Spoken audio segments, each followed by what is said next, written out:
తెలంగాణలో రోజు రోజుకు ఉష్ణోగ్రతలు పెరుగుతున్నాయి. మరో 4 రోజులు ఎండలు దంచుకొట్టనున్నాయని వాతావరణ శాఖ తెలిపింది.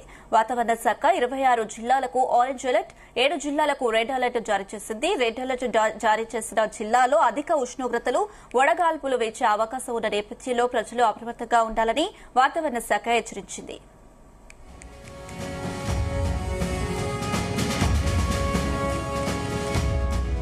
మరోవైపు బంగాళాఖాతంలో సినాఫిక్ట్ ఫ్యూచర్ కొనసాగుతుంది. దీని ప్రభావంతో ఇవాళ రేపు అక్కడక్కడ వర్షాలు పడే ఛాన్స్ ఉందని వాతావరణ శాఖ తెలిపింది. ఖమ్మం, వికారాబాద్, సంగారెడ్డి, మెదక్, కామారెడ్డి, కొత్తగూడెం, మహబూబ్ నగర్ జిల్లాలో ఈదురు గాలులతో కూడిన వర్షాలు కురిసే అవకాశం ఉందని వాతావరణ శాఖ తెలిపింది.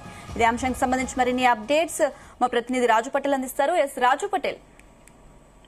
Good evening Anusha.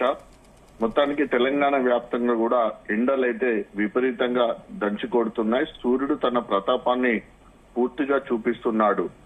ఎండ వేడిని, వడగాళ్ల ప్రభావాన్ని తట్టుకోలేకైతే ప్రజలైతే నిజంగా ఉక్కిరిబిక్కిరి అవుతున్నాను. ఇవేం ఎండలరా బాబు, ఎండలకు ఇంత ఘోరంగా ఎండలు కొడుతున్నాయి, అసలు ఎట్లా మేము ఉండాలి, ఇళ్లల్లో బయట పనులు ఎట్లా చేసుకోవాలని కూడా ఆందోళన చెందుతున్న సిచ్యువేషన్ అయితే తెలంగాణ వ్యాప్తంగా కనిపిస్తుంది.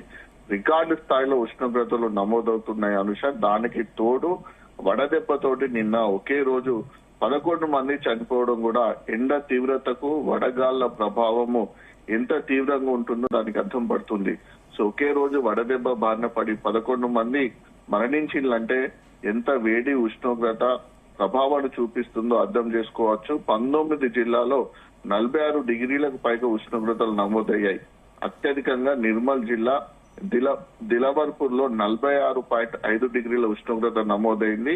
సో ఎక్కడ చూసినా సరే విపరీతమైనటువంటి ఎండ, వేడి, ఉక్కపోత, వడగాల ప్రభావంతో తెలంగాణ రాష్ట్రం మొత్తం కూడా ఉక్కిరిబుక్కిరి అవుతుంది అనుష. సో దీంతో అటు వైద్య నిపుణులు గాని, డాక్టర్లు గాని, ఇది ప్రభుత్వం కూడా అధికారులు గాని బయటకు రావద్దని అయితే సూచిస్తున్నారు. ఈ నెల 24 వరకు కూడా ఈ వడగాల ప్రభావం చాలా ఎక్కువగా ఉండే అవకాశం ఉంది. సో భానుడి బగబగకైతే రాష్ట్రం అయితే అట్టడుగుతుంది. ఎందుకంటే అధిక వేడితో కూడినటువంటి వడగాళ్లతోటి ప్రజలు హడలెత్తిపోతున్నారు.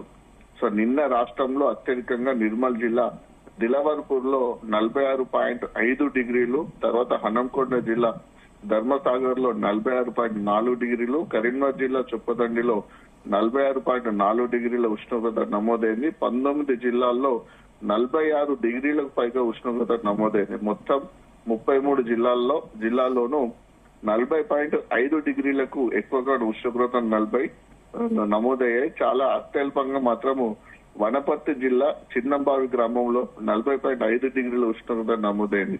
సో అత్యవసర పనుల కోసం బయటకు వెళ్లిన వారు వడదెబ్బకు గురవుతున్నారు. నిన్న ఒక్క రోజే వడదెబ్బ బారిన పడి 11 మంది మృతి చెందారు. సో వీరిలో ఎక్కువ మొత్తము రైతులను, ఉపాధి హామీ కూలీలు, అంటే వ్యవసాయ రంగానికి సంబంధించిన వాళ్ళు, కార్మికులు, కూలీలే ఎక్కువ వరకు ఉన్నారు.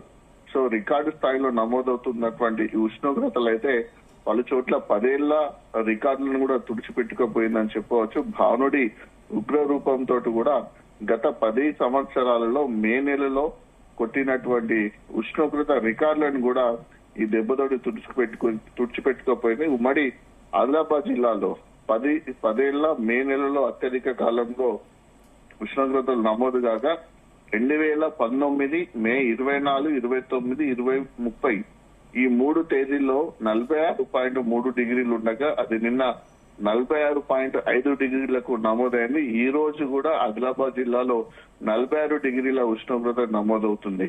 అంటే అడవుల జిల్లా ఆదిలాబాద్ సైతము సూర్యుడు విడవట్లేదని చెప్పవచ్చు. 46 డిగ్రీలు అంటే హై టెంపరేచర్ మనకు ఆదిలాబాద్ జిల్లాలో కూడా నమోదవుతుంది. దాంతో పాటు హనంకొండ జిల్లాలో కూడా గత 10 ఏళ్ల రికార్డులు తిరగరాసింది. అంటే 2017 సంవత్సరం మే 22, 23 తేదీల్లో 45 డిగ్రీల ఉష్ణోగ్రత అక్కడ నమోదు కాగా, సో నిన్న 46.4 డిగ్రీల ఉష్ణోగ్రత రికార్డు స్థాయిలో నమోదైంది. దాంతో పాటు కొమరంభీం, ఆసిఫాబాద్ జిల్లా, జనగామ జిల్లాలో కూడా తీవ్రమైనటువంటి వడగాళ్లు, ఇతర జిల్లాల్లో వడగాళ్ల ప్రభావం కూడా చాలా ఎక్కువగా ఉందని కూడా వాతావరణ శాఖ తెలుపుతుంది. సో సాధారణంగా అయితే 6.5 డిగ్రీలకు మించి అదనంగా ఉష్ణోగ్రతలు ఉంటే తీవ్ర వడగాళ్లు, 4.5 డిగ్రీలకు మించి అదనంగా ఉంటే వడగాలు వీస్తున్నట్టు వాతావరణ శాఖ ప్రకటిస్తుంది. సో గురువారం నుంచి 25 దాకా, అంటే ఈ రోజు నుంచి 25వ తేదీ దాకా రాష్ట్రంలో పలు చోట్ల వడగాళ్ల ప్రభావం తీవ్రంగా ఉండే అవకాశం ఉందని కూడా హెచ్చరికలు జారీ చేసింది. పగలు ఎండ వేడి సమయంలో బయట తిరగరాదని కూడా ప్రజలకు సూచించిండ్రు వాతావరణ శాఖ అధికారులు. సో ఇక దీనికి తోడు ఒకవైపు మనకు ఎండ తీవ్రత ఎక్కువగానే ఉంటుంది. గరిష్ట స్థాయిలో రికార్డు స్థాయిలో ఉష్ణోగ్రతలు నమోదవుతున్నటువంటి వేళ అదే వాతావరణ శాఖ మరొక వైపు ఒక చల్లని కబురైతే చెప్పింది. ఎందుకంటే ఎండల వేడి పెరిగినప్పటికీ కూడా నైరుతి ఋతుపవనాల రాక మాత్రం ఆశాజనకంగా ఉందని కూడా వాతావరణ శాఖ అధికారులు తెలిపారు. రాబోయే 3-4 రోజుల్లో తూర్పు మధ్య బంగాళాఖాతంలోకి ప్రవేశించే అవకాశాలు నైరుతి ఋతుపవనాలు ఉన్నట్టు కూడా పేర్కొన్నారు. మరోవైపు భూమికి 900 మీటర్ల ఎత్తులో ఉత్తరప్రదేశ్ నుంచి మన ఉత్తర తెలంగాణ వరకు కూడా ఒక ఉపరితల ద్రోణి ఏర్పడింది. ఈ ఉపరితల ద్రోణి కారణంగా రాష్ట్రంలో అక్కడక్కడ ఈ రోజు రేపు ఉరుములు మెరుపులతో కూడినటువంటి వర్షాలు అయితే కురిసే అవకాశం.